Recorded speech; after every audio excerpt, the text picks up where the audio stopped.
Y pues, ajá.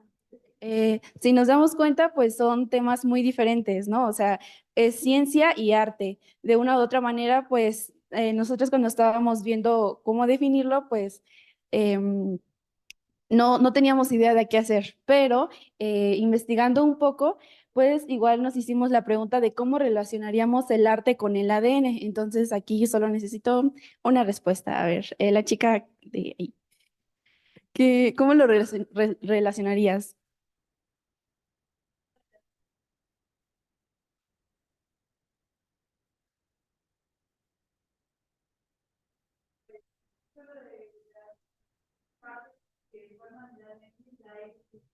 Ajá.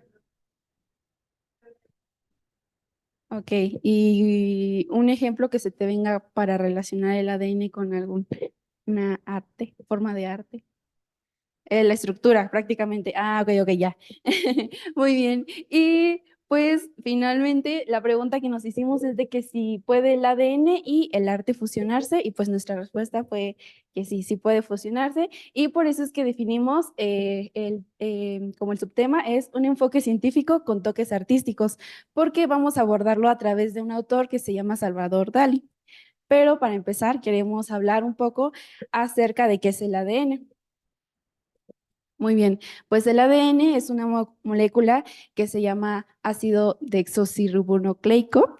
Eh, muy bien, pues en ella prácticamente se contienen instrucciones biológicas que hacen a cada especie pues algo individuo, ¿no? Es verdad que hay veces que sentimos que hay personas que se parecen, ¿no? O el ejemplo de los coreanos, los chinos, los occidentales. Los orientales, pues decimos que de una u otra manera se parecen, pero pues respecto al ADN, pues no es así, ¿no? Cada quien es único y tiene moléculas diferentes. En estas instrucciones, pues lo que se pasa se pasan a través de los organismos adultos a sus descendientes durante la reproducción.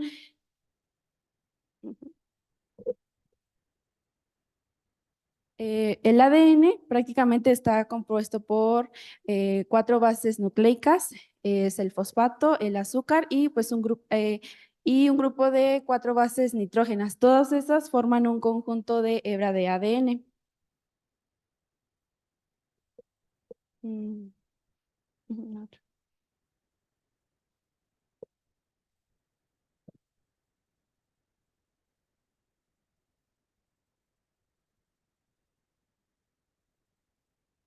Y bueno, buenos días. Yo voy a hablar sobre cómo se descubrió el ADN, que es como una pregunta inicial para empezar a retomar, pues, cómo se relaciona con las artes. Entonces, siguiendo con esta definición del ADN, pues bueno, para ser más precisos, fue el 25 de abril de 1953. Fue por James y Crick, que ellos fueron como los que descubrieron como tal el ADN, su estructura, cómo estaba compuesto, lo que ya nos explicó anteriormente la compañera. Y pues después de esto, ellos, unos años después, fue que tuvieron el premio Nobel pues en sus manos gracias a este aporte científico, a este descubrimiento. Y pues bueno, aquí hacer un paréntesis rápido, claro, de que al ser ellos los que lo descubrieron en un punto, antes de esto, la primera persona que lo hizo fue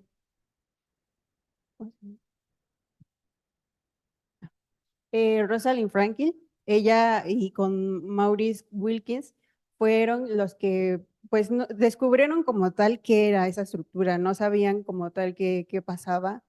Pero para ellos fue como que el primer rastro que hubo del ADN, aunque no sabían como tal qué pasaba. Entonces, esto fue lo que a partir de aquí que pues empezaron a buscar más, ¿no? Se empezó a analizar más esta estructura y pues lo que sucede aquí es que después de que ellos reciben el premio Nobel, no, no les dan esa oportunidad, no le dan el nombre, los créditos a estas personas y sobre todo a ella.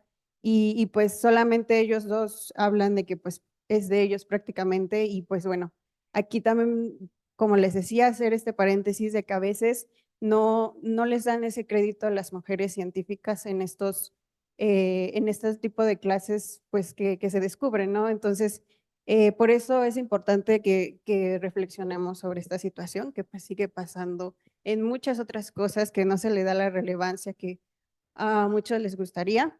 Y pues bueno, ese solamente era el paréntesis sobre el ADN. Y pues bueno, a partir del ADN pues se crearon muchos descubrimientos más avanzados conforme pues se empezó a hablar de ello. En este caso fue en los estudios históricos que pues ya se pudo saber mucho más de nuestros antepasados, más sobre la vida, que incluso no es de años, sino de siglos. Entonces pues desde aquí empezó todo esto y continuó con el proyecto Genoma Humano, que este fue como lo mencionan, un proyecto muy ambicioso, en donde empezaron a entender cómo eran las enfermedades en el ser humano, cómo es que se creaban, cómo es que estaban ahí y cómo es que a partir de esto se pueden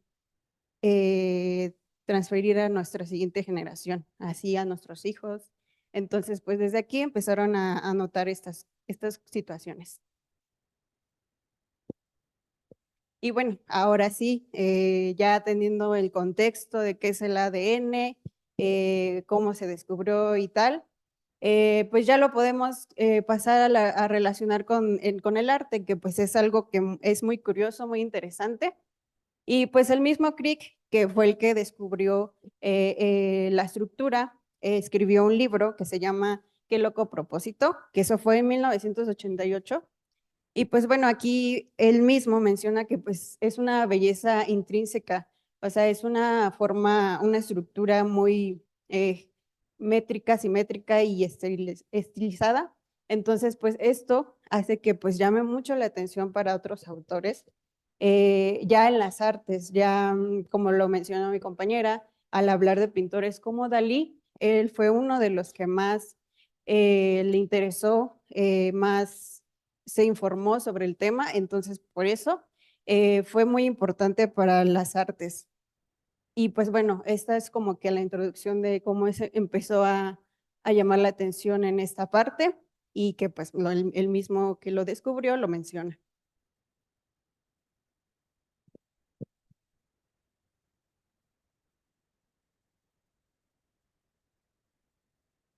Muy bien, pues ahora vamos a hablar de Salvador Felipe Jacinto Dalí Domenech, mejor conocido como Salvador Dalí.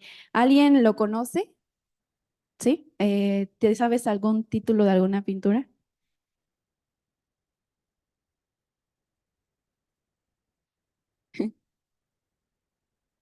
Ok, ¿alguien más lo conoce? O puede ser que a lo mejor por el nombre no lo reconozcan, pero no sé si han visto alguna vez la imagen de unos relojes en el desierto derritiéndose. ¿Sí lo han visto? Ok, bueno, pues él es el autor de dicha pintura. Bueno, él nació en 1904 y murió en 1989. Es un pintor surrealista español. Él, aparte de ser pintor, pues se dedicó a otras disciplinas como la escultura, el grabado, la escenografía, la literatura, trabajos de fotografía y cine. Aparte de estos temas, él estaba apasionado por temas como la física cuántica, física nuclear, el ADN y la arquitectura. Él hace mención de que le apasionaban tanto estos temas y leía libros porque no sabía, porque él no era conocedor de esos temas, ¿no? Y le apasionaba mucho el saber de qué trataba, en especial el tema de ADN, y es por eso que hace una serie de pinturas que van relacionadas en homenaje a los descubridores del ADN. Y pues bueno, también él fue conocido como el creador del método paranoico crítico, y pues algunos de los ejemplos pues son esas tres imágenes que vemos ahí. Aquí hacemos mención de su esposa Gala. Ella prácticamente fue su musa y fue la inspiración para crear muchas obras de arte, y algunas de ellas también se las dedicó. Una frase que él menciona para expresar tanto el amor que le tenía es cuando dijo que amo a Gala más que a mi madre, más que a mi padre, más que a Picasso y más incluso que al dinero. Esta frase también fue porque en ese tiempo se le había criticado que se estaba como interesado por el dinero, por temas ya más personales.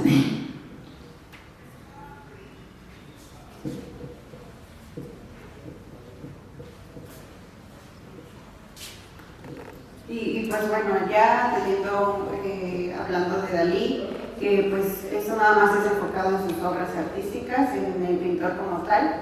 También podemos ver que hay ejemplos en otros espacios artísticos que también es importante pues resaltarlos para que pues ustedes también tengan un conocimiento de dónde más puede estar relacionada al ADN. Y en este caso pues los ejemplos claros son en el cine.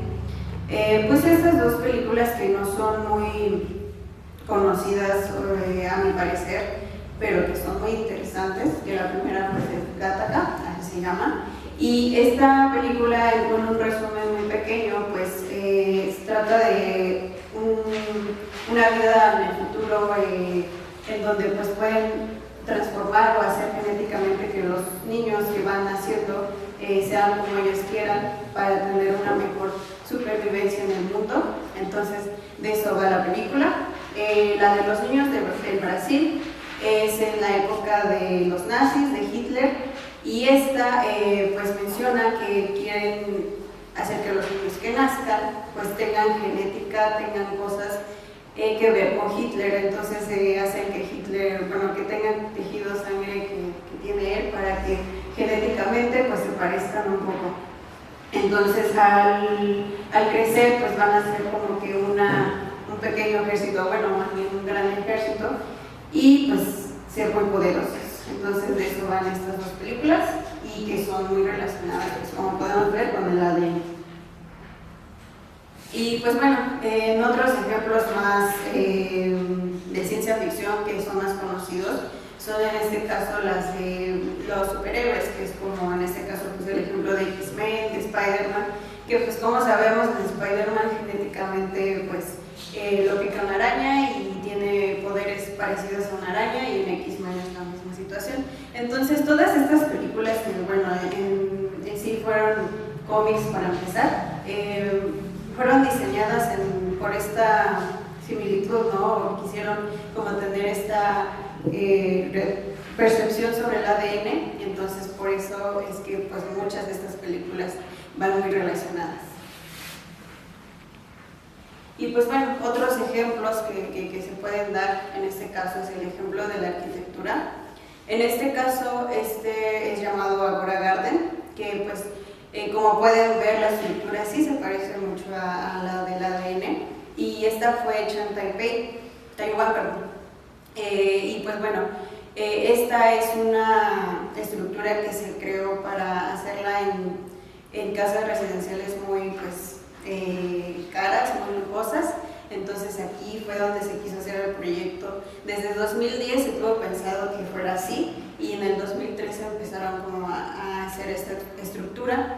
Este proyecto pues se empezó a hacer bueno, en total son 22 pisos, y pues bueno, aquí es donde se supone que viven muchas personas, es residencial como les había comentado, pero pues bueno, la inspiración como tal pues es de la de él. Y pues este es un ejemplo en la música. Esto es como muy, no sé, se me hace muy interesante hablar sobre esto, que pues bueno, para empezar, esta es una canción de Emperor of the Sun, que pues fue en el 2014, no sé si conozcan el grupo, ¿a alguien le suena, no? Pues bueno, es como un grupo más popero, más relacionado a ese género, y pues como ven, pues ya es música muy de la época moderna, ¿no? Es de estos tiempos. Y pues bueno, aquí en esta canción solamente pues como que hace una metáfora sobre el ADN y cómo es que pues lo puede relacionar con una canción. Entonces pues nada más les voy a poner un pequeño cachito para que lo escuchen.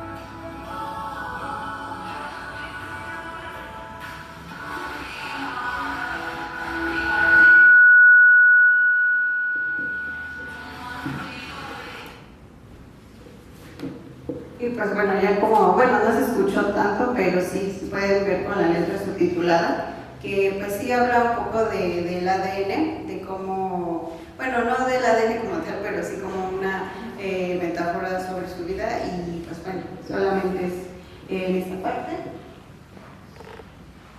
Esta que sigue es sobre el cantante Residente, que también pues no sé si lo conozcan, creo que es un poco más conocido para nosotros, ¿no? Porque es de Latinoamérica. Pues bueno, él hizo un proyecto que no recuerdo muy bien el año, no lo tengo con exactitud, pero hizo un proyecto en donde empezó bueno, él quiso como hacerse una prueba de ADN para saber de dónde viene su genética, de qué otros lados, y resulta que pues bueno, tenía de África, de Europa. Entonces él quiso viajar a estos continentes en específico, a algunos países, para saber más de la cultura de esos lugares, para entender mejor cómo viven, ¿no? Entonces, de esta manera habla con otros cantantes para hacer canciones juntos, y esto pues es muy interesante porque de aquí salen muchas cosas interesantes, como él lo dice. Incluso hay un documental, en donde él habla sobre todo esta vivencia que vivió. Y pues bueno, aquí también les traigo un pequeño fragmento de la canción. Y pues bueno, como tal es como un álbum que dedicó sobre este tema.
Y pues bueno, lástima que no se escucha tanto para que lo puedan apreciar, pero pues sí, estos fueron como proyectos que, bueno, sobre todo el de Residente se me hizo muy interesante, porque sí, realmente busca el poder fusionar esta arte que es la música con el ADN, y pues resulta algo muy interesante para él, y por eso se enfoca en estos temas.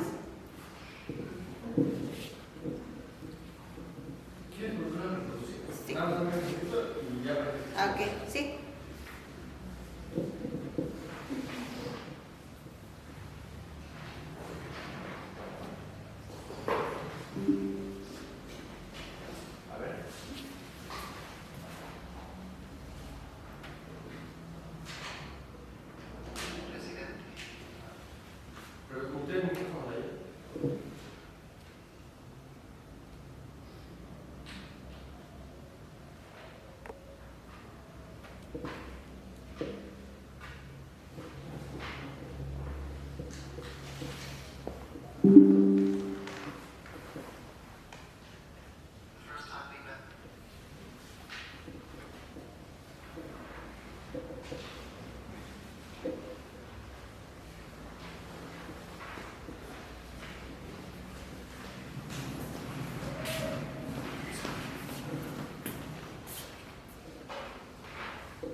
bueno, ya como pudieron escuchar, pues más o menos así va todo su álbum. Entonces, pues estos son algunos ejemplos de espacios artísticos y pues bueno, para que tuvieran un poco más de contexto, aparte de las obras que pues hemos hablado de Dalí.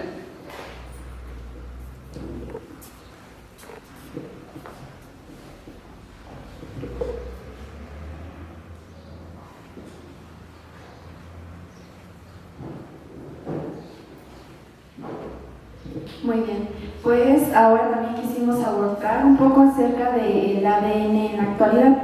Un ejemplo, pues, que ayuda mucho el ADN en la actualidad sería, pues, a identificar, en el caso de los crímenes, cuando, pues, para identificar también a víctimas de algún accidente o para, pues, realizar pruebas de paternidad. También ayuda a detectar enfermedades, pues por ejemplo enfermedades hereditarias, también ayuda en la reproducción asistida y diagnósticos prenatales. Un ejemplo que quisimos mencionar fue acerca de la oveja Dolly, pues creo que todos lo conocemos, ¿no? Fue muy sonado acerca de cómo es que se realizó una clonación a la oveja. Muy bien, pues prácticamente esta clonación reescribe los procesos utilizados para crear una réplica genética exacta de otras células, tejidos u organismos. La clonación la realizó el científico Gullman y Kane Campbell. Pues prácticamente se le realizó una oveja blanca pi. Estas viven en promedio entre 11 a 12 años y la oveja Dolly nació el 5 de junio de 1996 y con un peso de 6.6 kilogramos. Para poder realizar esta clonación se utilizaron tres ovejas. Una oveja fue la que donó el óvulo, la otra fue la que hizo la donación de la célula de la glándula mamaria, o sea, fue la clonada, y la tercera fue prácticamente la que prestó el útero para la gestión y el nacimiento de... pues prácticamente la vida de la oveja Dolly fue que vivió siendo analizada en un instituto científico, tuvo corderitos y pues al final en 2002 se le realizó eutanasia y tenía más o menos 6 años.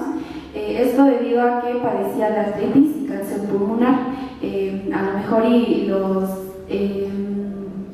se dice que murió a los 6 años debido a que cuando realizaron la clonación a la oveja que se le realizó, pues tenía esta edad, entonces más o menos relacionan eso con el ADN. Otro ejemplo que podemos mencionar es el de He Jiankyu, creador de las primeras bebés modificadas. Esta se dio en China, fue más o menos por el 2018. Esta persona pues al final fue encarcelada 3 años porque realizó algo que no es ético y no está legalizado. Y pues en el caso lo realizó para crear una manipulación genética para poder resistir en contra del VIH. Y en el caso de la oveja Dolly, pues el objetivo era obtener leche de la oveja para usarla en propiedades farmacológicas.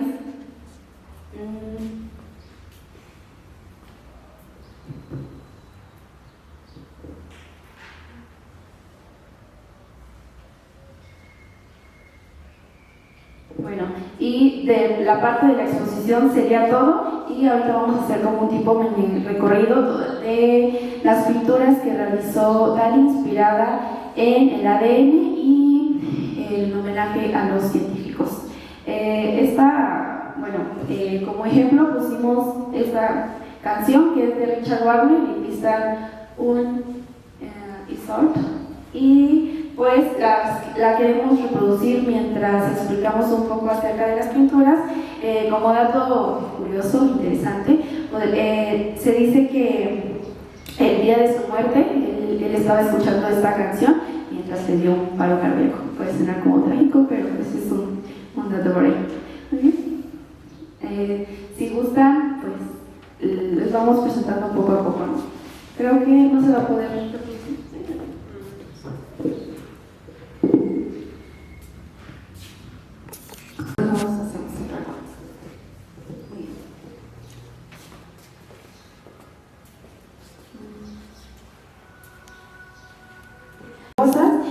pues en ella Dani como que muestra más o menos la incorporación de la estructura del ADN.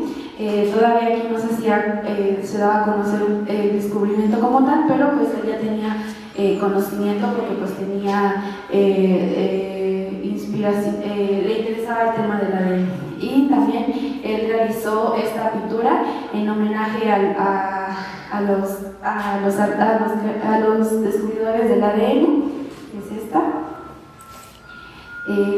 También hizo esta pintura que se llama Árabes ácido-0-desoxirribonucleicos, y pues, ahí está.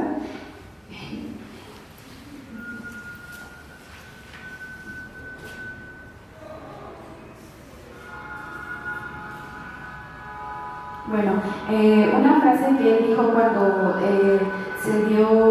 cuando escuchó acerca del descubrimiento de la estructura del ADN, es las siguientes palabras. Y ahora las declaraciones de Watson y Crick sobre el ADN, esto es para mí la prueba verdadera de la existencia de Dios.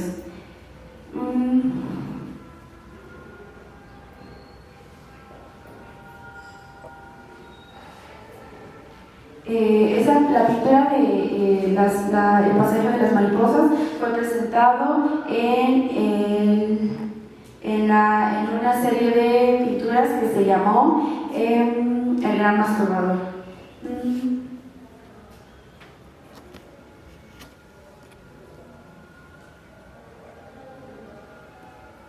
Y después tenemos al final esta pintura, no sé si lo alcancen a ver, y esta tiene un título muy largo, bueno, se llama Galaxidalascidesoxirribonucleica, y pues él dijo, en un término en que los títulos de las pinturas son bastante cortas, como por ejemplo pinto número 1 o blanco sobre blanco, yo he llamado a mi homenaje a Crick y Watson.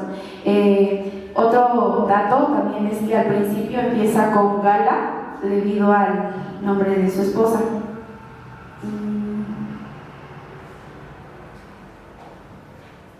Y pues sí, esas son como las primeras que podríamos mostrarles dentro de lo que va acerca de su inspiración.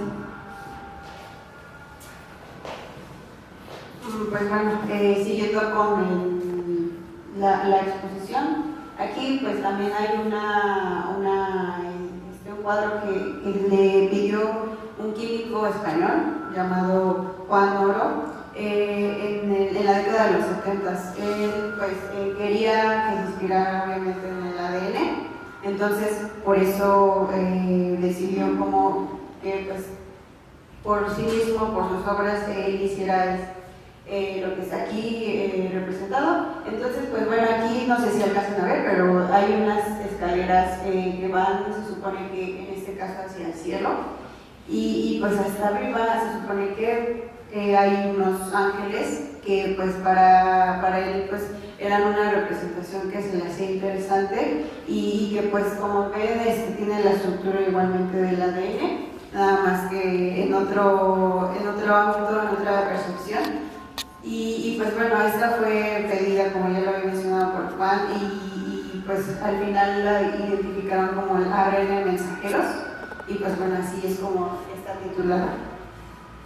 Después siguiendo en la década de los 70, en el año 1972, también empezó a hacer otro tipo de obras, empezó a inspirarse en otro tipo de percepciones, y en ese caso esta la quiso hacer como en 3 dimensiones para que se viera mejor la estructura, e incluso pues aquí se puede identificar que pues tiene como una estructura dimensional, y esta la llamó que era una obra estereoscópica, y por lo mismo de las dimensiones que tiene. La obra que está de este lado también como nombre le pone mensajeros polinucleíticos, que fue en 1975, y pues bueno, esta también es una estructura que pues por lo mismo hizo por su percepción, como él la idealizaba, y pues bueno, así fue como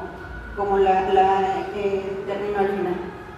Y ya por último, tenemos esta obra, que pues nada más es como una representación de todas las obras que hizo Dalí. Esta no es de él, es de una pintora que pues es más reciente, que se llama Sonia Benítez, que de hecho ella es de Paraguay, y pues empezó a estudiar en Bellas Artes de Asunción, en su país. Entonces pues bueno, aquí ella empezó como que a inspirarse también en el ADN, pero pues como pueden ver, es de una forma muy distinta a como lo transmite Dalí. Y pues bueno, esto es como una, para que vean una diferencia, ¿no?, de cómo es que puede transmitir diferentes autores. Y pues bueno, eso sería todo de nuestra parte. Si desean como ver más a detalle las pinturas que dejamos, pues pueden acercarse para que las vean mejor si ustedes gustan. Y pues ya sería todo de nuestra parte.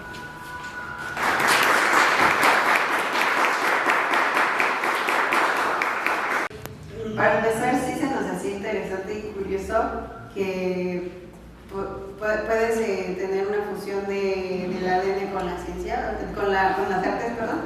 Entonces como que pues sí se nos hizo interesante indagar más en el tema, y que incluso pues ya investigando más sobre todo lo que conllevó hacer toda la exposición y todo lo que pues transmitía a los demás, pues es interesante que pues como hablando sociológicamente como sujetos, buscamos maneras de poder transmitir algo, aunque no sea de nuestro, como lo mencionó, de nuestro campo, no es algo que necesariamente tiene que serlo, pero pues aún así transmiten lo que pues se les hace interesante a los demás, y pues también a nosotros. Por eso nos llamó la atención pues hacerlo de esta manera. Ahora, hay primero un comentario y luego una pregunta. En 1953, Watson y Crick describen la doble hélice. Su repercusión inmediata no se vio, la repercusión inmediata de ese artículo no se vio, aunque ellos ganaron el Nobel, y se empezó a ver un poco más tarde. Hay varias repercusiones. Ustedes podrán pensar cómo ciertos aspectos científicos repercuten en la vida social de una manera muy determinante. Los años 30, por ejemplo, fueron los años de la física.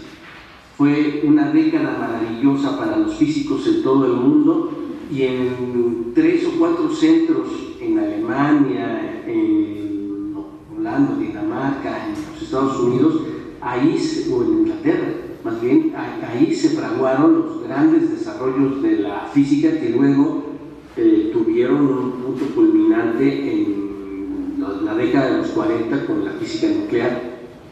Después de eso, o casi simultáneamente, pero sobre todo con esto, vimos cómo la física y sus grandes descubrimientos, su conexión con la industria militar, dio lugar a un debate político y ético de gran profundidad del que no nos hemos librado. De hecho, ese es el éxito, yo creo, de la novela y de la película Oppenheimer, que dan una visión de ese proceso de desarrollo tecnológico, pero se centran en las repercusiones políticas y en las repercusiones éticas. Después ha venido otras épocas, a partir de los 60, pero digo de los 90, pero sobre todo ahora nosotros estamos viendo el auge de otro desarrollo tecnológico, que es la inteligencia artificial. Estamos mirando el desarrollo y las repercusiones políticas también y éticas, desde una descripción muy sencilla que se hace de la inteligencia artificial como un robo del pensamiento de otros para producir nuevos productos sociales o de conocimiento, etc. O sea, hay una violación de los derechos de autor ahí, hay engaño, tiene repercusiones laborales, sobre todo en el mundo del arte y de la ciencia. Todo lo que va a ser, por ejemplo, la traducción en el medio audiovisual se va a hacer, o se intenta hacer a través de inteligencia artificial, y el mundo del doblaje se va a ver dentro de un tiempo muy afectado, pero también el mundo de la actuación, de la dirección artística. Entonces tenemos la física en los años 30, tenemos en el siglo XXI la inteligencia artificial, y tenemos lo que ustedes nos han presentado, el ADN, que tuvo un desarrollo muchísimo más lento, pero sus repercusiones en el arte ya los entraron. Me dejó muy impresionado este edificio de Taiwán, de Taipei, ¿no? que pusieron ahí, que es cómo se plasma en el espacio la lógica de la doble hélice. Me pareció impresionante, ¿no?, lo que ustedes encontraron ahí y sus repercusiones. Pero aquí sí, yo creo que podemos ir viendo, pusieron énfasis en las repercusiones artísticas, en los procesos científicos, y yo les pido una opinión en cuanto a las repercusiones éticas de toda la investigación del ADN, o cuando menos, ¿cómo miran ustedes que se ha expresado en términos éticos este debate? ¿Tiene límites la investigación? ¿Debe tener algún límite la investigación sobre el ADN? ¿O cuáles son esos límites? Porque lo que ustedes presentaron abrió la etapa para que en los años 70, sobre todo en los 80, hubiera un debate muy interesante sobre la ingeniería genética, ¿no? ¿Hasta dónde debemos llegar ahí? ¿Tenemos que poner un límite? ¿Existe eso? Son preguntas bastante difíciles, abiertas e imposibles de cerrar, pero yo les pido una opinión sobre eso. Bueno, sí, por ejemplo, el caso que les decía, el de China, pues prácticamente esta fue como, no fue bien vista, prácticamente cuando el autor dio a conocer que había modificado genéticamente a 3 personas, pues como que se le criticó mucho, y pues como había dicho, fue a la cárcel, porque es algo que no está todavía reglamentado debido a las afectaciones que se pueden sufrir. No se sabe exactamente qué es, no se conoce un panorama de todo lo que implica. Por ejemplo, en la oveja Dolly, pues decía que sufrió de cáncer pulmonar y de artritis. O sea, es un animal, pero por ejemplo, igual es un ser vivo, ¿no? Y en el caso del ser humano, pues creo que se aprecia más como el hecho de la vida, y pues como limitación, no sé. En el caso del caso chino que había mencionado, pues cuando se realizó esta experimentación, pues prácticamente a los padres no se les informó como el fin por el cual había sido experimentado. Entonces creo que al parecer ahorita las niñas están como resguardadas, están ocultadas su identidad, y pues todavía siguen como analizadas, resguardadas, porque pues no se sabe igual todo lo que conlleva toda esta modificación que se realizó. Entonces sí, es eso. Y hasta dónde debe de llegar, pues realmente, no sé, es complicado, ¿no? Porque muchos creo que dirían que pues no importa las consecuencias si se logra un objetivo, porque siempre existe un objetivo, ¿no? Si se logra el objetivo, pues creo que se toman riesgos, pero pues también habrá la otra parte, ¿no? De que pues no podemos alterar ciertas situaciones o cosas, más como en el campo de la ley.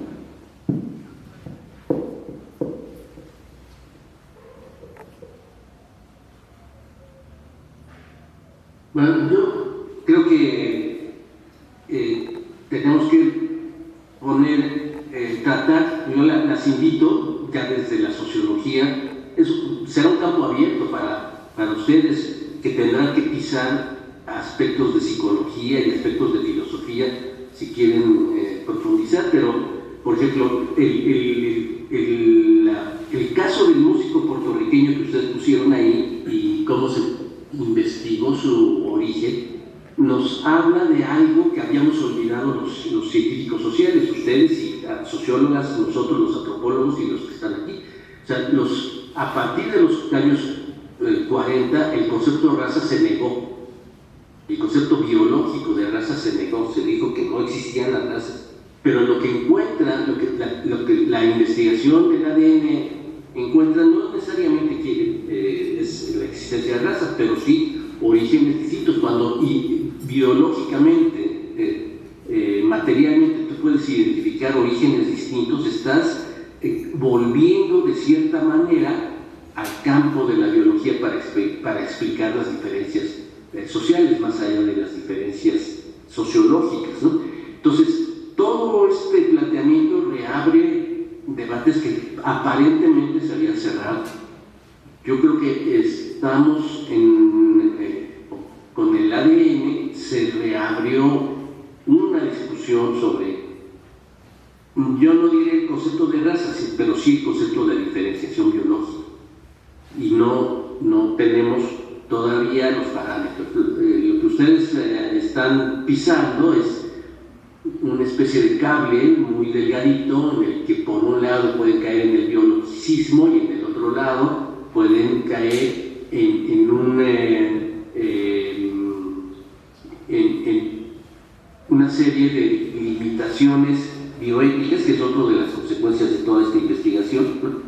Que no tenemos previstas, ¿no? Entonces es un campo muy interesante y qué bien que desde la sociología ustedes se interesaron en un terreno tan aparentemente lejano.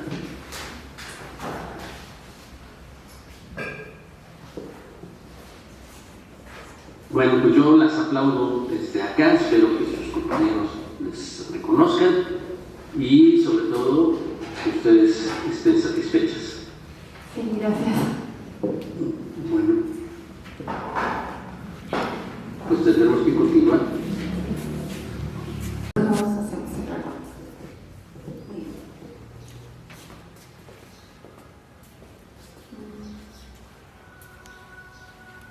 Cosas, y pues en ella Dani como que muestra más o menos la incorporación de la estructura del ADN.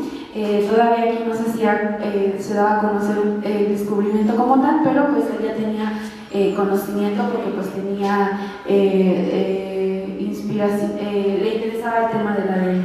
Y también él realizó esta pintura en homenaje a los descubridores del ADN, que es esta. También hizo esta pintura que se llama Árabes ácidos desoxirribonucleicos, y pues, ahí está.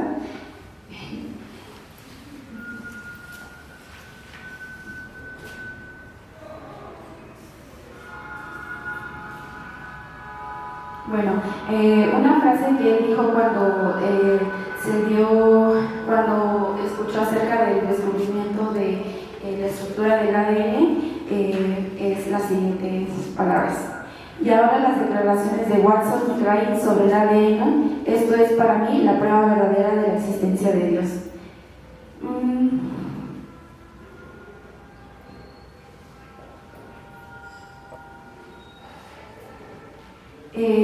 La pintura de el pasaje de las mariposas fue presentado en una serie de pinturas que se llamó El Gran Masturbador.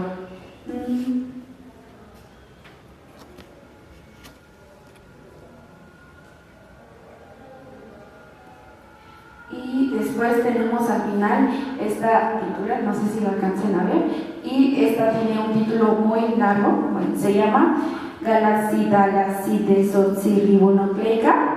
Y pues él dijo, en un término en que los títulos de las pinturas son bastante cortas, como por ejemplo pinto número 1 o blanco sobre blanco, yo he llamado a mi homenaje a Crick y Watson. Otro dato también es que al principio empieza con Gala debido al nombre de su esposa.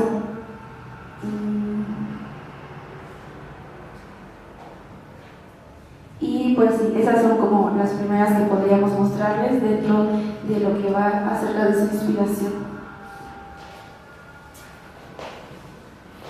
Pues bueno, siguiendo con la exposición. Aquí pues también hay un cuadro que le pidió un químico español llamado Juan Oro en la década de los 70. Él pues quería que se inspirara obviamente en el ADN, entonces por eso decidió como que pues por sí mismo, por sus obras, él hiciera lo que está aquí representado. Entonces, pues bueno, aquí no sé si alcanzan a ver, pero hay unas escaleras que van, se supone que en este caso hacia el cielo, y pues hasta arriba se supone que hay unos ángeles que pues para él pues eran una representación que se le hacía interesante y que pues como ven tiene la estructura igualmente del ADN, nada más que en otro ámbito, en otra percepción. Y pues bueno, esta fue pedida, como ya lo había mencionado, por Juan, y pues al final la identificaron como el ARN mensajeros, y pues bueno, así es como está titulada. Después de, siguiendo en la década de los 70, en el año 1972, también empezó a hacer otro tipo de obras, empezó a inspirarse en otro tipo de percepciones, y en ese caso esta la quiso hacer como en 3 dimensiones para que se viera mejor la estructura, e incluso pues aquí se puede identificar que pues tiene como una estructura dimensional, y esta la llamó que era una obra estereoscópica, y por lo mismo de las dimensiones que tiene. La obra que está de este lado también como nombre le pone mensajeros polinucleíticos, que fue en 1975, y pues bueno, esta también es una estructura que pues por lo mismo hizo por su percepción, como él la idealizaba, y pues bueno, así fue como terminó al final. Y ya por último tenemos esta obra, que pues nada más es como una representación de todas las obras que hizo Dalí. Esta no es de él, es de una pintora que pues es más reciente, que se llama Sonia Benítez, que de hecho ella es de Paraguay, y pues empezó a estudiar en Bellas Artes de Asunción en su país. Entonces pues aquí ella empezó como que a inspirarse también en el ADN, pero pues como pueden ver es de una forma muy distinta a como lo transmite Dalí. Y pues bueno, esta es como una para que vean una diferencia, ¿no?, de cómo es que pueden transmitir diferentes autores. Y pues bueno, eso sería todo de nuestra parte. Si desean como ver más a detalle las pinturas que dejamos, pues pueden acercarse para que las vean mejor si ustedes gustan, y pues ya sería todo de nuestra parte.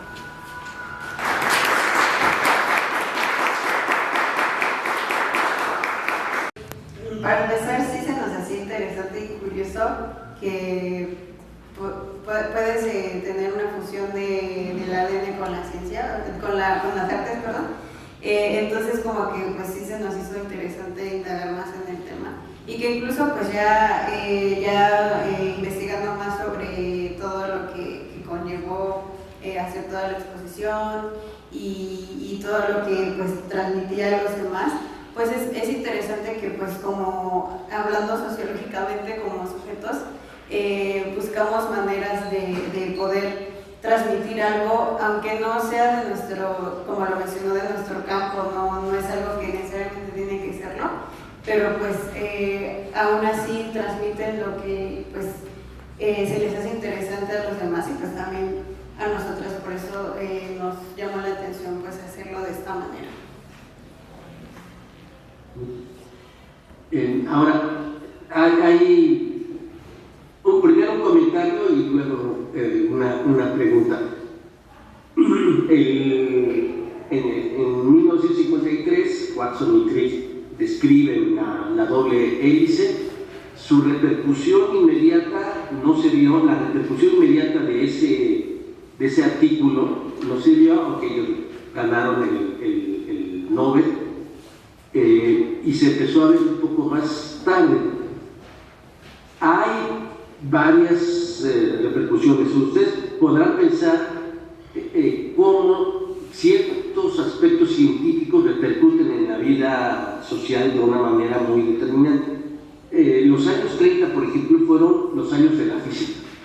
Fue una década maravillosa para los físicos en todo el mundo, y en 3 o 4 centros en Alemania, en Holanda, Dinamarca, en los Estados Unidos, o en Inglaterra, más bien, ahí se fraguaron los grandes desarrollos de la física que luego tuvieron un punto culminante en la década de los 40 con la física nuclear.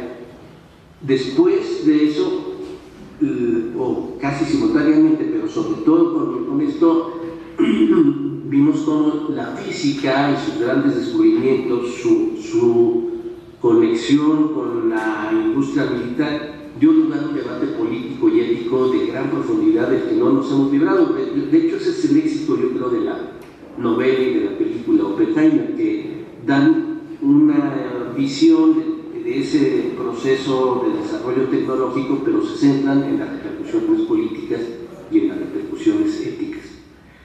Después ha venido otras épocas, a partir de los 60, pero de los 90, pero sobre todo ahora nosotros estamos viendo el auge de otro desarrollo tecnológico, que es la inteligencia artificial. Estamos mirando el desarrollo y las repercusiones políticas también y éticas, desde una descripción muy sencilla que se hace de la inteligencia artificial como un robo del pensamiento de otros para producir nuevos productos sociales o de conocimiento, etc. O sea, hay una violación de los derechos de autor ahí, hay engaño, tiene repercusiones laborales, sobre todo en el mundo del arte y de la ciencia. Todo lo que va a ser, por ejemplo, la traducción en el medio audiovisual se va a hacer o se intenta hacer a través de inteligencia artificial, y el mundo del doblaje se va a ver dentro de un tiempo muy afectado, pero también el mundo de la actuación, de la creación artística. Entonces tenemos la física en los años 30, tenemos en el siglo XXI la inteligencia artificial, y tenemos lo que ustedes nos han presentado, el ADN, que tuvo un desarrollo muchísimo más lento, pero sus repercusiones en el arte ya los centraron. Me dejó muy impresionado este edificio de Taiwán, de Taipei, ¿no? que pusieron ahí, que es cómo se plasma en el espacio la lógica de la doble hélice. Me pareció impresionante, ¿no?, lo que ustedes encontraron ahí y sus repercusiones. Pero aquí sí, yo creo que podemos ir viendo, pusieron énfasis en las repercusiones artísticas, en los procesos científicos, y yo les pido una opinión en cuanto a las repercusiones éticas de toda la investigación del ADN, o cuando menos, ¿cómo miran ustedes que se ha expresado en términos éticos este debate? ¿Tiene límites la investigación? ¿Debe tener algún límite la investigación sobre el ADN? ¿O cuáles son esos límites? Porque lo que ustedes presentaron abrió la etapa para que en los años 70, sobre todo en los 80, hubiera un debate muy interesante sobre la ingeniería genética, ¿no? ¿Hasta dónde debemos llegar ahí? ¿Tenemos que poner un límite? ¿Existe eso? Son preguntas bastante difíciles, abiertas e imposibles de cerrar, pero yo les pido una opinión sobre eso.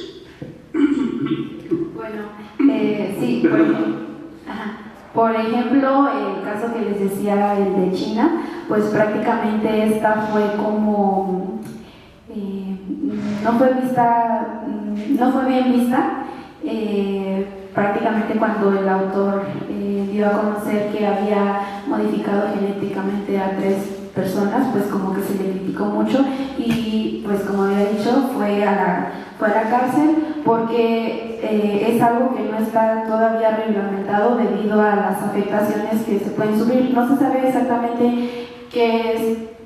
No se conoce un panorama de todo lo que implica. Por ejemplo, en la oveja Dolly, pues decía que sufrió de cáncer pulmonar y de artritis.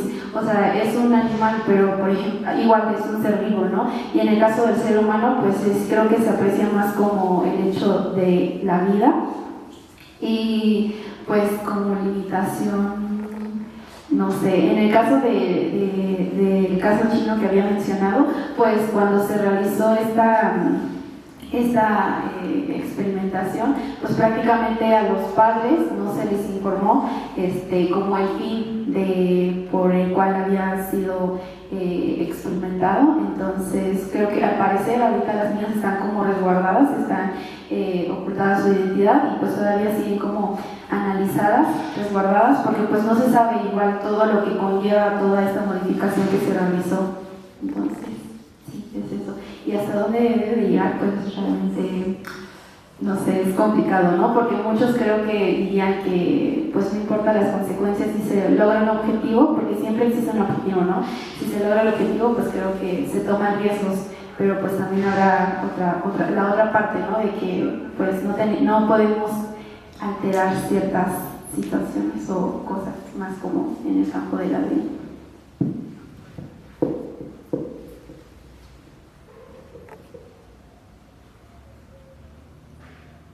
Bueno, yo creo que tenemos que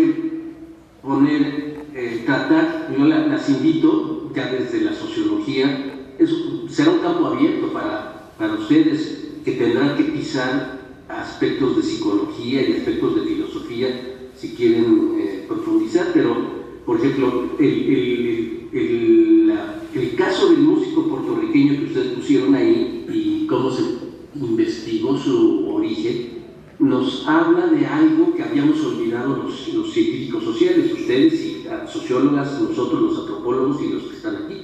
O sea, a partir de los años 40 el concepto de raza se negó. El concepto biológico de raza se negó, se dijo que no existían las razas, pero lo que encuentra, lo que la investigación del ADN encuentra no necesariamente es la existencia de razas, pero sí orígenes distintos. Cuando biológicamente, materialmente tú puedes identificar orígenes distintos, estás volviendo de cierta manera al campo de la biología para explicar las diferencias sociales, más allá de las diferencias sociológicas, ¿no? Entonces, todo este planteamiento reabre debates que aparentemente se habían cerrado. Yo creo que estamos con el ADN se reabrió una discusión sobre, yo no diré el concepto de raza, pero sí el concepto de diferenciación biológica. Y no tenemos todavía los parámetros. Lo que ustedes están pisando es una especie de cable muy delgadito en el que por un lado pueden caer en el biologicismo y en el otro lado pueden caer en una serie de limitaciones bioéticas, que es otra de las consecuencias de toda esta investigación, ¿no? Que no tenemos previstas, ¿no? Entonces es un campo muy interesante y qué bien que desde la sociología ustedes se interesaron en un terreno tan aparentemente lejano.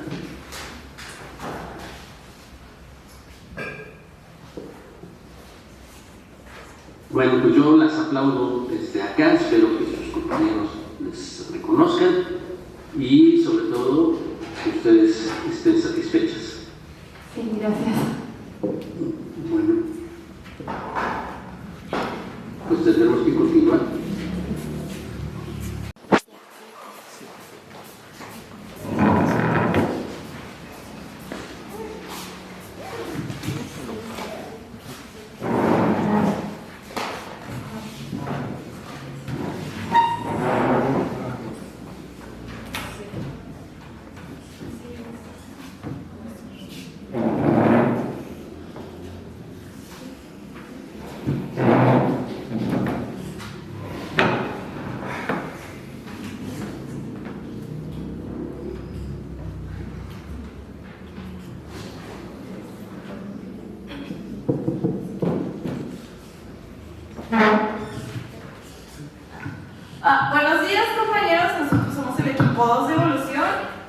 conformado por Yuval Noah Harari, o sea yo, que en realidad soy Tania Alejandra López Luna, mi compañero Marco Ruiz, que en realidad es Charles Darwin, mi compañera Ansu, que en realidad va a transformarse en Carlos Marx, y mi compañera Dulce Puente, que en realidad va a transformarse en Frederick Taylor. Y pues nosotros vamos a elaborar una mesa redonda, pero para poder elaborar esta mesa me gustaría primero tocar ciertos puntos para que pueda entenderse mejor a qué nos vamos a dirigir. Por ejemplo, es importante entender que los seres humanos, en cuanto comenzamos a dar los primeros indicios de evolución, creamos órdenes imaginarios que gestionan la vida humana. Por lo que es importante entender que la evolución crea un dilema constante, pues el humano muchas veces, bueno, en realidad no muchas veces, sino todo el tiempo en pro de facilitarse la vida, se crea otras dificultades, intentando resolver estas dificultades se crean más problemas, creando una paradoja constante. Así que, pues sí, podemos decir que la evolución en sí no tiene un fin ni un principio, es algo infinito. Y pues para que la evolución exista se debe ceder a algún aspecto que se va dificultando e intentando resolver una cuestión. También debemos entender que la raíz de la evolución está en la producción y el intercambio de energía. Y esta energía no debemos pensarla únicamente como algo físico, porque también se ve traducida en aspectos como la economía, la política, normas sociales, etc. Y tampoco se sigue una estructura determinada de la evolución, dado que pues es algo meramente azaroso. Y desde el inicio de la conciencia humana, el mismo inicio de la conciencia humana se da por eventos azarosos y seguirá sucediendo por eventos azarosos sin nada que pueda intervenir por este hecho. Y no es únicamente humana la evolución, sino que es algo natural que se da literalmente en todo aspecto de la existencia misma. Y bueno, ¿cómo explicaría cada uno de ustedes sus ramas de la evolución?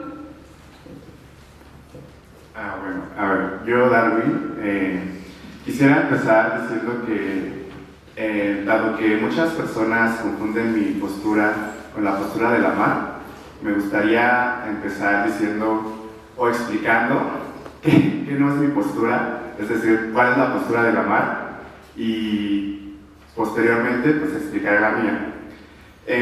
Lamarck explica su teoría desde dos mecanismos: el mecanismo del ejercicio del desuso y uso, y la herencia de los caracteres adquiridos.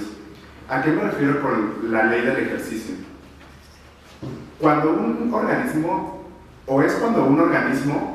ejercita algunas estructuras biológicas, puede ser un órgano o alguna función, en pro de mejorar esta función o esta estructura y adaptarse mejor al ambiente.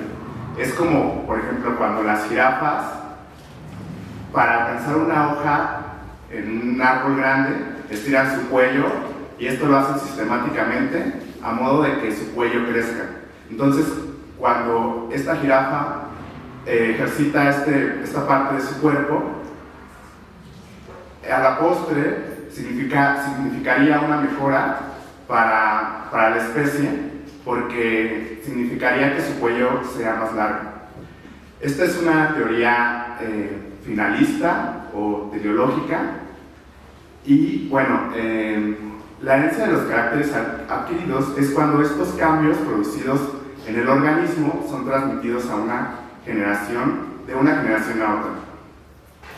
Estos dos mecanismos darían como resultado los siguientes postulados: que la evolución es lineal, es decir, a medida que se va ejercitando o dejando de ejercitar una estructura biológica, también se va adquiriendo mejoras.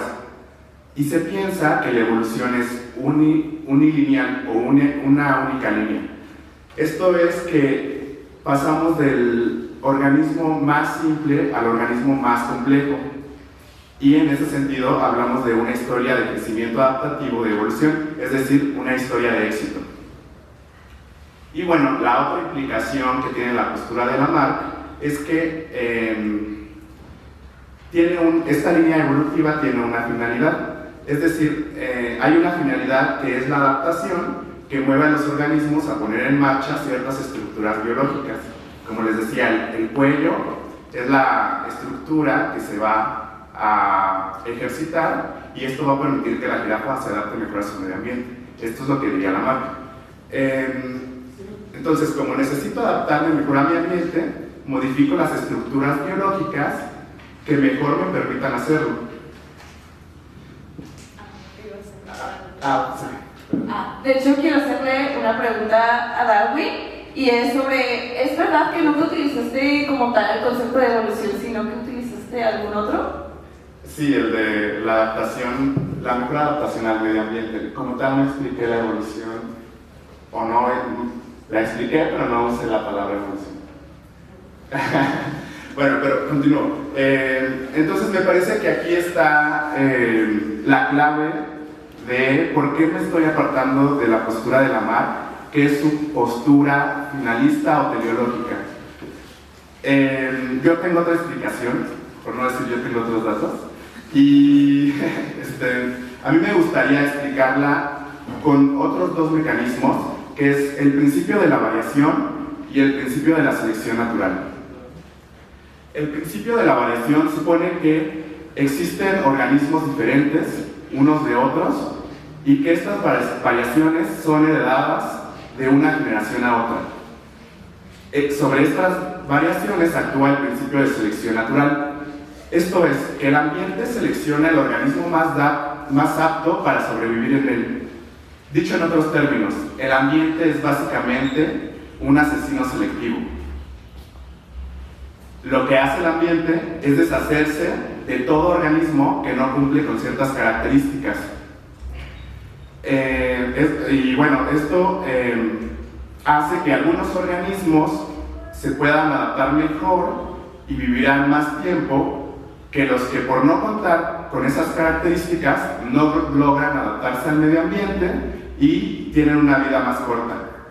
Entonces, aquellos que tienen una vida más larga, que viven más, tienen más posibilidades de reproducirse y por lo tanto se adaptan más y su especie sobrevive.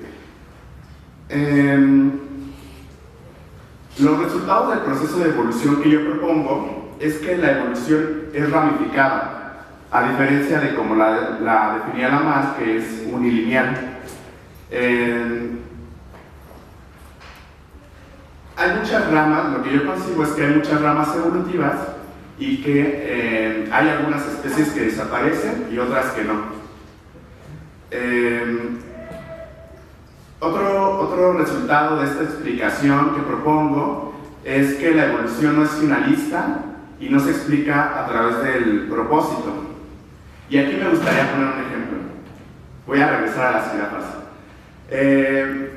A la pregunta ¿por qué las jirafas se han adaptado al ambiente y han logrado sobrevivir? Como ya les adelanté, lo que diría Lamarck es que estas jirafas necesitan comer hojas de los árboles y tienen que estirar el cuello para lograr desarrollar esta parte de su cuerpo que les permitiría adaptarse.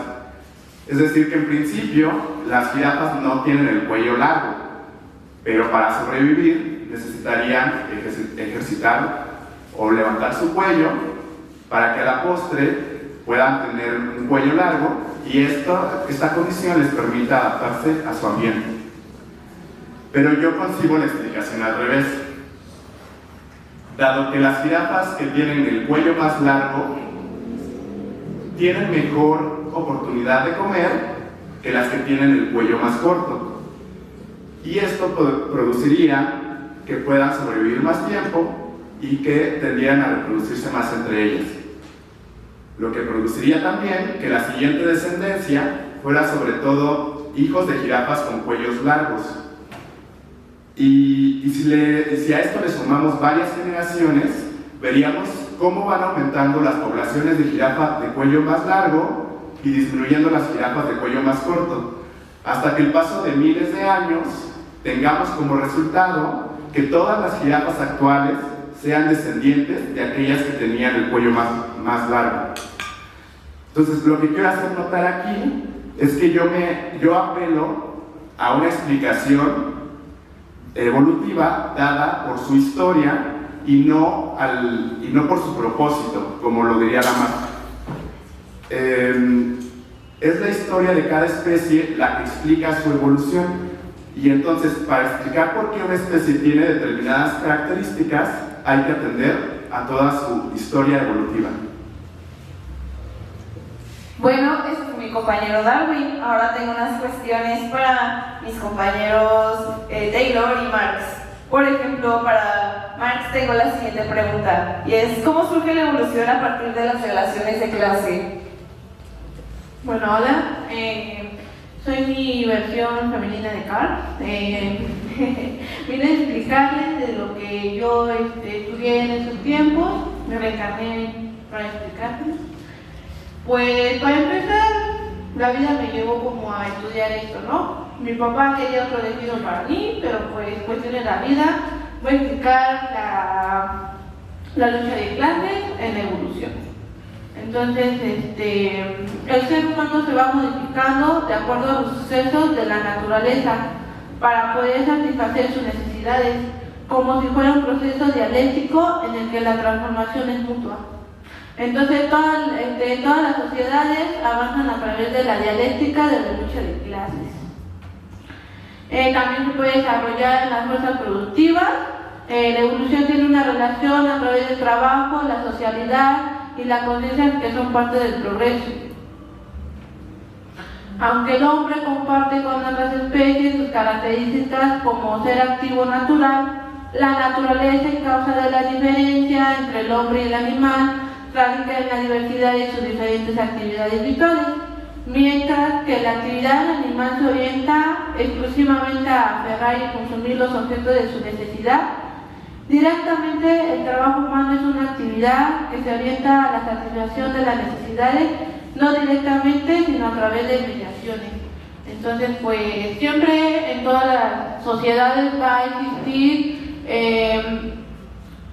si lo dividimos así, siempre va a haber una clase oprimida, y mientras esta clase esté, va a mantener a la de arriba. Ok, entonces, bueno, tengo otras cuestiones. Me imagino que esto puede relacionarse un poco con lo que Taylor va a explicar y cómo la evolución humana la evolución humana iría más bien de la mano con la administración de los recursos, entonces. Por supuesto, bueno, como sabemos, pasamos de un plan en el que cazábamos y recolectábamos a uno donde pues se busca la eficiencia y la producción. De hecho, desde mi postura, la evolución se trata pues de la eficiencia y de la producción de los recursos. En un ámbito más social dentro de las organizaciones. Obviamente, como sociedad hemos evolucionado y hemos tomado estos recursos para mejorar nuestro estilo de vida. Y para que este estilo de vida siga siendo pues como ha sido hasta ahora, tenemos que tener esta buena organización, tanto de los trabajadores como de los recursos, y bueno, eso es un beneficio que es para pues, la sociedad en general. Bueno, igual, por último, me gustaría como lanzarles algunas preguntas. Y bueno, ¿ustedes creen que el humano ha podido evolucionar así de rápido sin pasar por algún tipo de proceso de adaptación biológico? Sin miedo.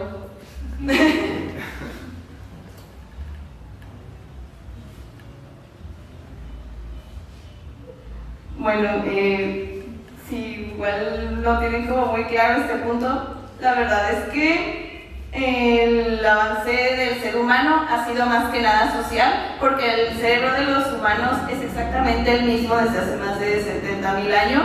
Entonces el cerebro de los cazadores recolectores y de los humanos nómadas prehistóricos es exactamente el mismo que el de los humanos contemporáneos. En realidad, la evolución ha podido darse más a través de la creación de órdenes imaginarios, y bueno, estos órdenes imaginarios, ¿cómo son creados? Son a partir de lo social, que se traduce del avance cognitivo del hombre, ya que fueron creciendo sus capacidades de supervivencia al crear el lenguaje, el intercambio de información, maneras de organizarse en grupo y transformarse en animales sociales. La unificación de los grupos humanos tiene como base la creación del mito, pues al crear un mito en común, estos fueron uniéndose, creando leyes y regulaciones que hicieron posible la convivencia humana y la administración de labores y recursos. Además de que pues seguimos bajo el régimen de ciertos conceptos básicos como la familia, la división social del trabajo, etc. Y para que el cerebro humano se pudiera adaptar como significativamente a nivel biológico, serían necesarios millones de años. Por lo que tanto, pues el cerebro del humano de la era de piedra es exactamente el mismo, y la adaptación social ha sido como la clave de toda esta bola de nieve que viene desde, no sé, humanos descubriendo el fuego hasta las inteligencias artificiales.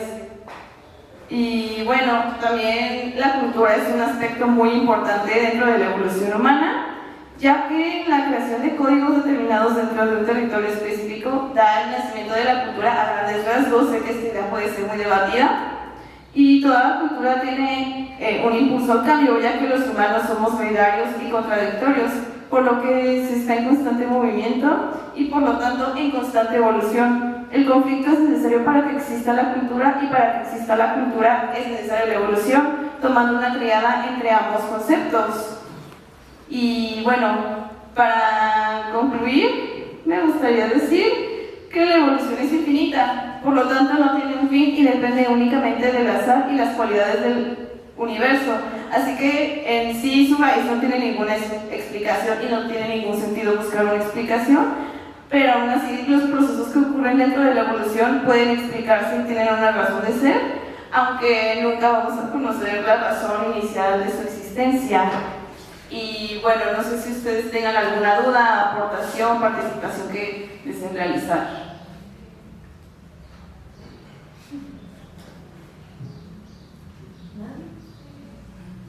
No sé si a alguien de allí en la sala se le tenga alguna duda, pero yo les hago esta pregunta. ¿Es un pensamiento ya unánimemente aceptado? No la explicación de Darwin al cambio biológico, sino la misma idea de evolución. El mundo está caminando ya sobre un acuerdo sobre esto, o en todo caso, aceptada la evolución, hay un acuerdo sobre su explicación. No están dando ustedes por supuesta la convergencia de opiniones en torno a este proceso, negando que existan otros puntos de vista.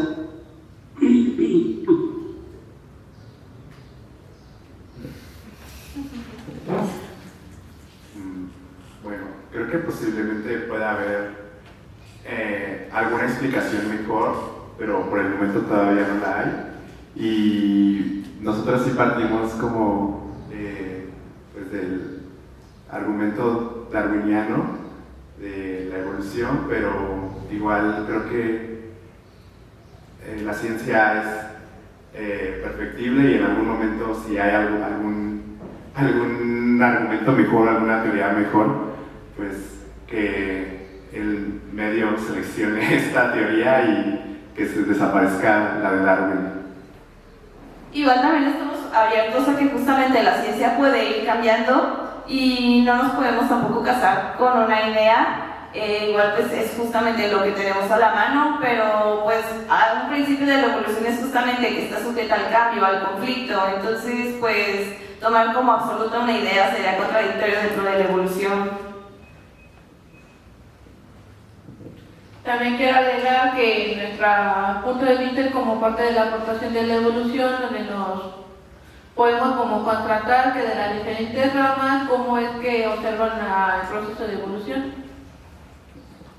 Sí, bueno, revisando los diferentes puntos de vista, puede haber similitudes, pero también siento que hay muchas diferencias. Cada quien está en una época diferente, digámoslo así. Y pues sí, no, cada quien tiene su postura y estas pueden cambiar. Sí, pero vuelvo un poco a la pregunta. ¿Hay un consenso tan amplio sobre la evolución, ya no sobre el mecanismo, que ahí puede haber algún debate, sino en la existencia misma de la evolución? Si ustedes, no creo que sea algo desconocido para ustedes que exista, por ejemplo, en los Estados Unidos un debate sobre la evolución, y hay en algunos estados la idea de que a los niños se les debe enseñar dos teorías, ¿no? Una teoría de la evolución y una teoría creacionista, ¿no? Que me negaría no solamente los mecanismos de la evolución, sino la existencia misma de la evolución. Y eso en pleno siglo XXI nos parece raro, pero está ahí. La dificultad está en hasta dónde vamos a aceptar, o hasta dónde se ha aceptado, si es que es posible medirlo, el principio de la evolución, o todavía nos encontramos en un debate primitivo, ¿no? Que es el de reconocer la existencia misma de este proceso. ¿Qué piensan sobre eso? Pues creo que igual, bueno, supongo que pueden contradecir lo que popularmente se cree que es evolución, pero en realidad pues también partimos de la idea de que evolución pues es todo tipo de cambio y todo tipo de movimiento de energía, y es como de sí, puede como que quizás ser debatida la teoría de Darwin, pero aún así es como de, es algo que solamente es como de no se puede negar que ha habido cambios a lo largo de la historia, y que en realidad incluso si algo es como muy estable, sigue teniendo pequeños cambios, y es como de, en realidad no existe una vida como totalmente estática. Y es algo que se puede ver incluso desde hace, bueno, la misma vida del ser humano, es como de uno no es el mismo que era hace unos segundos, y pues todo está en constante cambio, en constante flujo de energía. Incluso si, no sé, se pudiera creer que el ser humano viene de Adán y Eva, o viene de los monos, o viene de las piedras, o como sea. Sí, he escuchado mucho este conflicto, bueno, en la evolución y el creacionismo, porque es algo con lo que se ha debatido durante ya mucho tiempo y algo en lo que nunca se llega en concreto, pero yo considero que está bien que ambas teorías sean exploradas. Sin embargo, pues todo siempre está en constante cambio, y ahí también, bueno, dentro de lo que yo creo, entran las creencias, qué es lo que está relacionado con el entorno en el que nos encontramos. Entonces,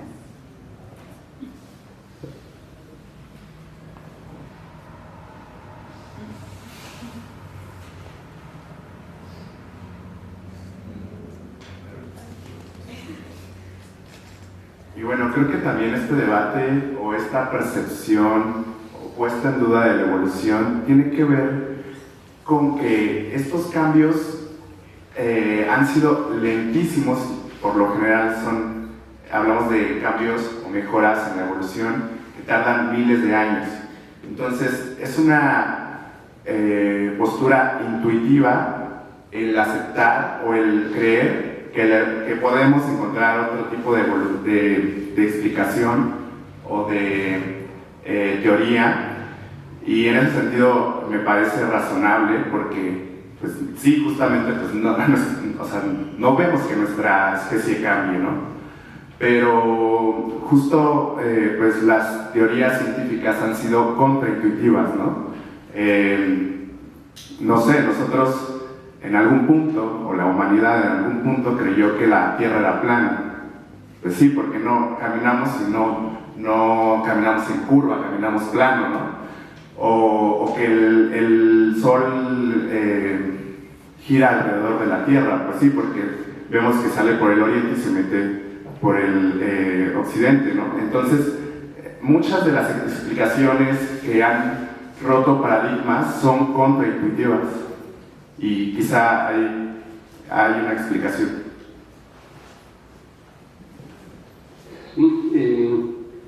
La cuestión es que este debate entre el evolucionismo y el creacionismo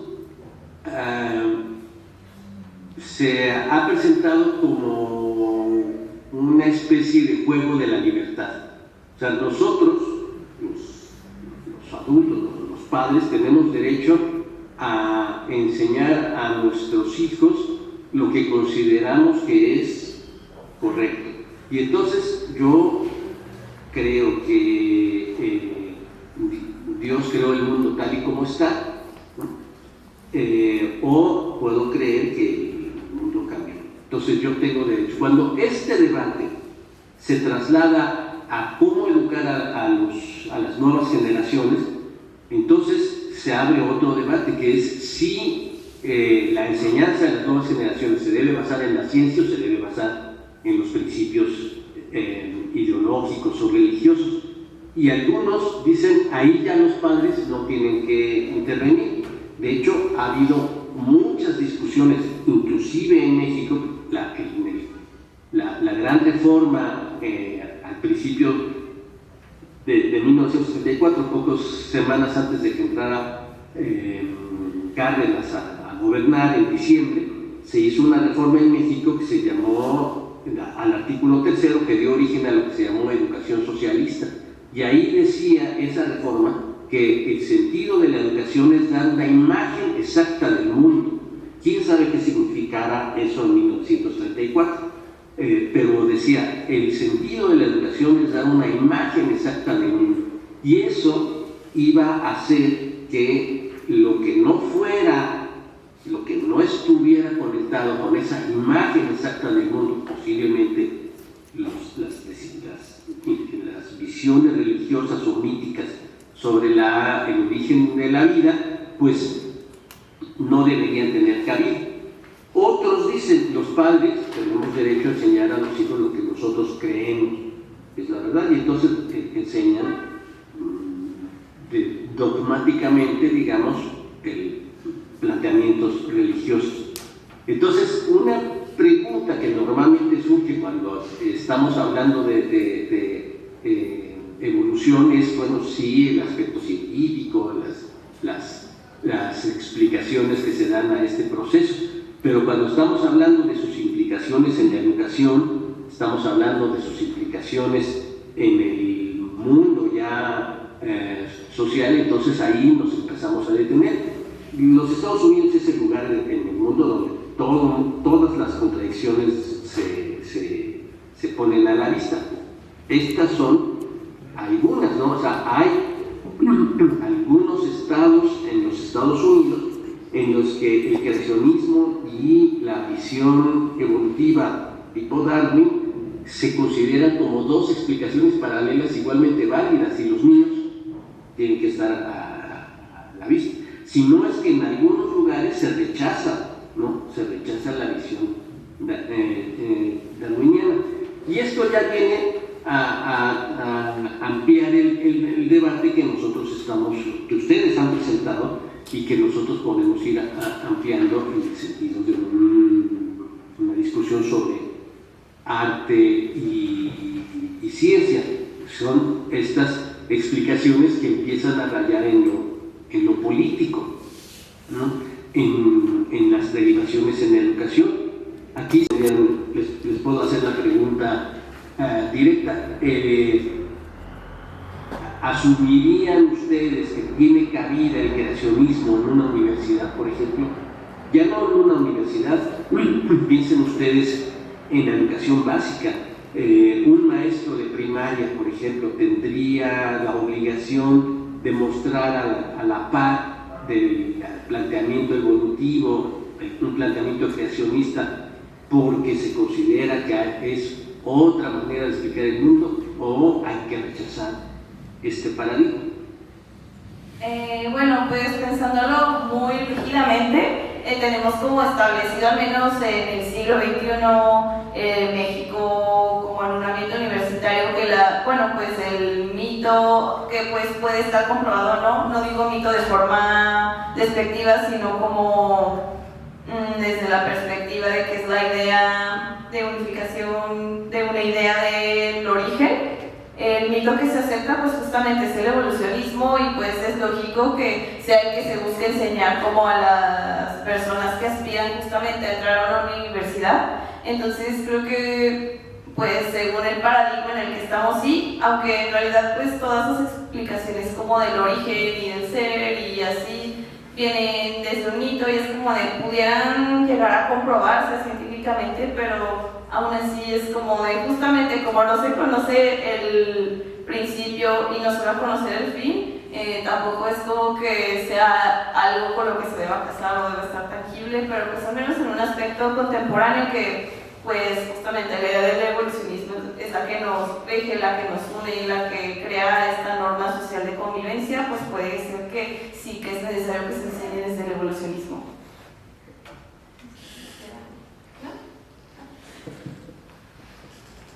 Bueno, el hecho de contemplar las dos teorías, pues yo tomé una clase de biología y de hecho hablamos sobre este tema, sobre el creacionismo contra lo de la evolución. No creo que sea algo malo tener en consideración el creacionismo, pero como mencionó mi compañera, pues la evolución digamos que ya ha sido más, muchas veces se toma como es lo científico, lo que ya se ha investigado, está comprobado por la ciencia, por lo que es lo más válido, lo mejor que se podría enseñar, pero sí considero que no sería nada poco lógico explicar las dos teorías y tenerlas en consideración, porque también ahí se basa la creencia y eso es algo que como seres humanos tenemos, entonces pues es lo que yo considero. Sí, como dices Taylor, si vamos a la cuestión de cuál sería la obligación de la enseñanza pública ante la sociedad, pues es tratar de brindar conocimientos que tengan la cualidad de ser científicos, sabiendo todas las dificultades que tiene esta connotación de lo científico. De tal manera que decir que el creacionismo, o poner el creacionismo a la altura de la teoría de la evolución como dos visiones del mundo que se deben enseñar simplemente porque son dos maneras de explicar el origen del mundo, pues sería incorrecto, porque el sentido de la escuela, el sentido de la educación es dar lugar o privilegiar, digamos, lo que cuenta con un respaldo objetivo, científico, y el creacionismo no es. Pero también reconocer a Taylor que el debate está ahí, sobre todo cuando las fuerzas políticas e ideológicas no solamente ven en el creacionismo una teoría, sino que ven en el respaldo institucional del creacionismo, las iglesias, el mundo conservador, etcétera, todo una visión del mundo que quieren imponer. Y aquí es donde el mundo, sobre todo los Estados Unidos, está atorado, porque el creacionismo no solamente es una visión sobre el origen del mundo, sino sobre el lugar, por ejemplo, de los sexos, ¿no? en la organización de la sociedad, es una visión sobre la subordinación, la idea de la creación de la mujer como parte del cuerpo, a partir de una parte del cuerpo del varón, ¿no? Ya supuso una cierta prioridad, ¿no? de un sexo sobre otro. eso está implícito en todo el planteamiento del creacionismo, y es lo que en realidad se está tratando de difundir, no solamente una visión de cómo se creó el mundo, sino una visión del universo, ¿no? Una visión del mundo. Pero en México este debate ciertamente no se da, ¿no? Es muy difícil que los que estamos reunidos en esta sala hayamos tenido en la educación básica una formación en la que se puso a la par la evolución y el creacionismo, pero en otros lugares del mundo no es tan claro, ¿no? Sobre todo en los Estados Unidos, que tienen un papel dominante en esto. Yo quería, para terminar, preguntándoles por las derivaciones al mundo del arte y al mundo de la cultura de este planteamiento de la evolución. ¿Dónde encontrarían ustedes estas derivaciones? O sea, dentro del mundo del arte y la cultura, pues ciertamente mediante las expresiones, como también dentro de la pintura, tenemos como las pinturas rupestres, que en realidad tenían como otros fines, que nada más era como comunicar su día a día, y en realidad pues justamente estas pinturas responden al contexto que se estaba viviendo en ese entonces, que pues era nada más como, no sé, estar cazando durante todo el día, recolectando, etcétera. Y pues la técnica igual era muy simple, porque no se conocía mucho el uso del claroscuro, de las luces, etcétera. Y conforme se fue conociendo esto, pues fue evolucionando, no sé, al arte religioso, el arte renacentista, que buscaba también como retomar la idea del antropocentrismo y de la perfección del hombre, y que el hombre es el reflejo de Dios, y por lo tanto pues se buscaba como una imagen perfecta del hombre, de lo que representaba y todo esto, hasta ya metidos como en el siglo XIX, que fue cuestionándose también esta idea de Dios y su perfección y todo esto, e incluso tenemos como dentro de la filosofía ideas, bueno, se empiezan a popularizar las ideas como más ateístas o más escépticas a la religión. Y tenemos también como dentro del arte este reflejo, donde se muestra un arte más, bueno, no tan perfecto, ya no es tan tomando al hombre como la medida de las cosas, hasta que fue evolucionando. Tenemos también el arte de las posguerras, que pues ya es mucho más crítico, ya está muy alejado de la idea renacentista del arte, sino que tenemos como arte de crítica, incluso arte cuestionando al propio arte, como puede ser Duchamp con su Urinal. Ahí es como algo más cercano al arte contemporáneo de nuestros días, que sigue siendo justamente muy crítico al sistema en el que se está viviendo. Respecto a la cultura, yo lo digo hay ciertas conductas sociales que son seleccionadas por el ambiente y que son las que más se adaptan a una convivencia social, y hay otras que el mismo ambiente castiga. Entonces, esto se ve mucho en psicología o en psicología social, en el que también en el conductismo, donde ciertas conductas son reforzadas y otras son castigadas, y digamos que el ambiente selecciona la conducta apropiada. No sé, pensemos en no sé, dar las gracias. Esta conducta es reforzada por el ambiente y sobrevive porque hay una persona que te da las gracias, ¿no?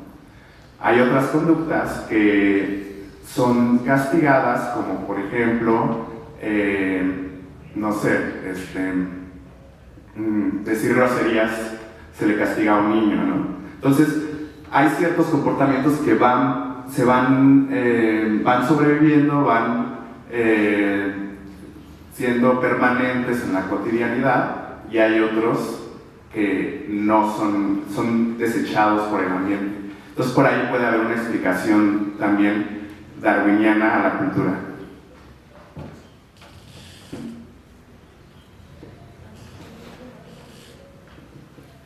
Bueno, desde mi área, desde mi ámbito no solo social, sino también organizacional, de producción, de todo eso, siento que sí hay ahorita, por ejemplo, una cultura del consumismo, de lo que está de moda, de gastar dinero, como sabemos, para Taylor, lo más importante era la producción. Producir y pues trabaja para producir porque es lo que se necesita. Entonces sí siento que ahorita sería más esa cultura que tenemos del consumismo, de lo que está de moda, de tener lo último que salió y así. En ese ámbito siento que más afecta el hecho de pues sí, cómo evolucionamos como sociedad. Eso sería lo que yo considero. Pues muy bien, yo les dejo una pregunta a ustedes y a los que están en la sala sobre estos factores de la evolución. Hay un debate, por ejemplo, ahora que Daniela Taylor mencionó consumir. La pregunta es muy sencilla. ¿Cuál es el papel de la violencia en todo este proceso de cambio? Para algunos, la violencia es un aspecto, una especie de perversión de la convivencia, pero para otros la violencia viene siendo como el motor, ¿no? El motor del cambio y la vida social, ¿no? Solo se explica a partir de la agresión, la agresividad que los seres humanos tienen y se construye con una poética a veces muy grande. Lo que les comenté en algún momento como Pérez Reverte, este novelista español, en su libro El pintor de batallas, él dice que es su mejor novela, hace casi una poética de la violencia, ¿no? Y todas sus novelas en realidad están basadas en la idea de que la violencia es algo intrínseco. Entonces hay, así como Marco Darwin ha puesto la idea de las conductas que son premiadas, conductas que son reprimidas, otros dicen hay que pensar en que cierto tipo de conductas, el egoísmo, por ejemplo, ¿no?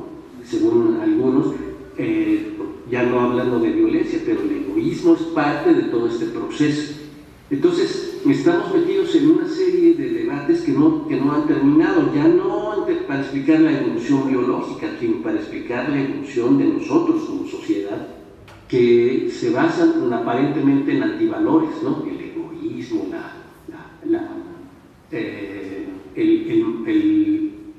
lo que en el siglo XIX alguien puso como vicios privados, virtudes públicas, ¿no? Esos vicios que tenía la aristocracia, que a la larga decían ellos hacían bien a la humanidad, ¿no?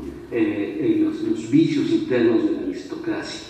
En fin, lo dejo aquí porque el debate que ustedes propusieron está bien, pero solo hizo, me parece, que se abrieran otras preguntas, que es un poco el chiste de todo esto. No sé si alguien allí en la sala quiere hacer un comentario. Yo les agradezco la forma como ustedes se organizaron y lo pusieron en juego. Muchas gracias entonces a Azul Marx y Daniela Taylor y Mark Darwin y Ale, nuestro moderador.